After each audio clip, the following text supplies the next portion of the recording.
Iran is still holding a Panama-flagged tanker that it seized in the Gulf on Sunday. Tehran says it responded to a distress signal from the vessel, but then impounded the ship for reportedly smuggling oil. According to the Revolutionary Guard, the ship was intercepted near Iran's Lark island, but it's not clear if it's the UAE-based Riah, which stopped transmitting its position on Sunday. Well, in the last few hours, the U.S. Secretary of State Mike Pompeo has said that his country wants Iran to come to the table for negotiations. He also repeated President Trump's offer of talks with Iran without any preconditions. President Trump will make the decision about how to proceed. He's made clear we're prepared to conduct negotiations with no preconditions. The Iranians continue to say, well, they'll talk, but only if the United States does something. We need them to come to the table. It's the right way to resolve these challenges.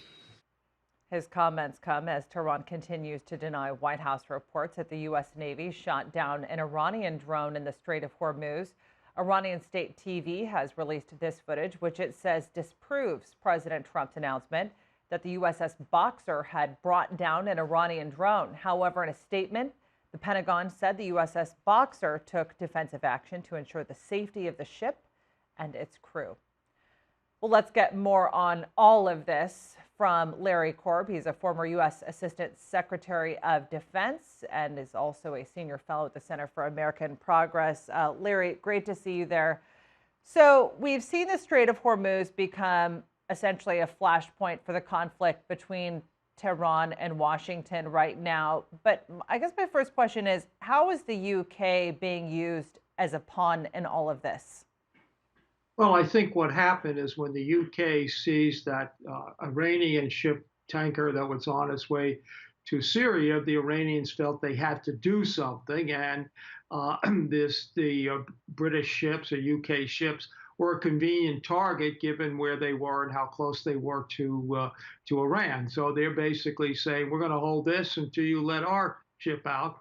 As your correspondent said, the court in Gibraltar said they're going to keep them for at least another 30 days, but I'm sure the UK could expedite that if they wanted to.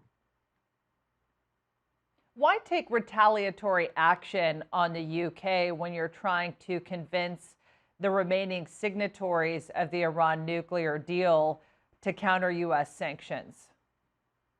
Well, I think it was mainly because of the fact that the UK seized the Iranian ship.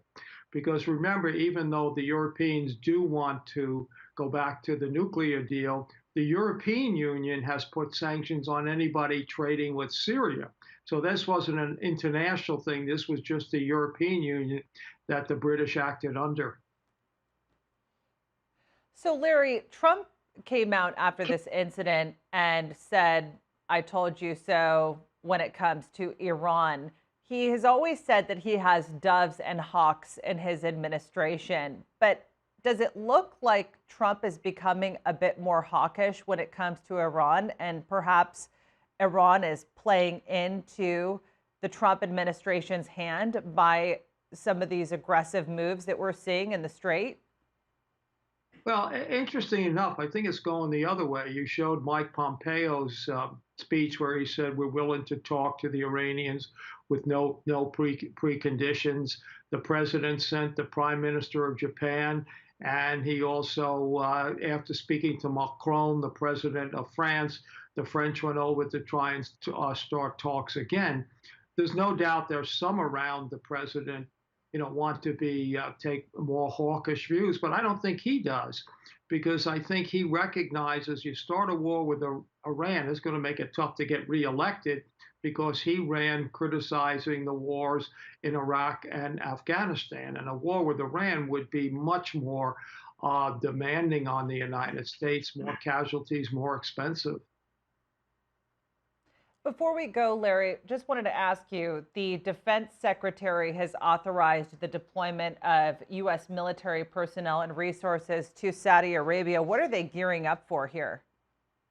Well, basically, they're trying to prop up the Saudis and say, we're not going to let the Iranians do anything to you. If they do it, we're going to be here. They're the 500 Americans they sent. But I hope they remember what happens when you send American ground forces to Saudi Arabia. which we left after the first Gulf War. And Al Qaeda used that as a rallying cry because this is the holy of holies. And to have the outsiders or the infidels, as they would call the United States there, is not good in terms of the overall struggle against, these radical Islamist groups. Larry Korb, appreciate you being with us. Thanks for your analysis as always.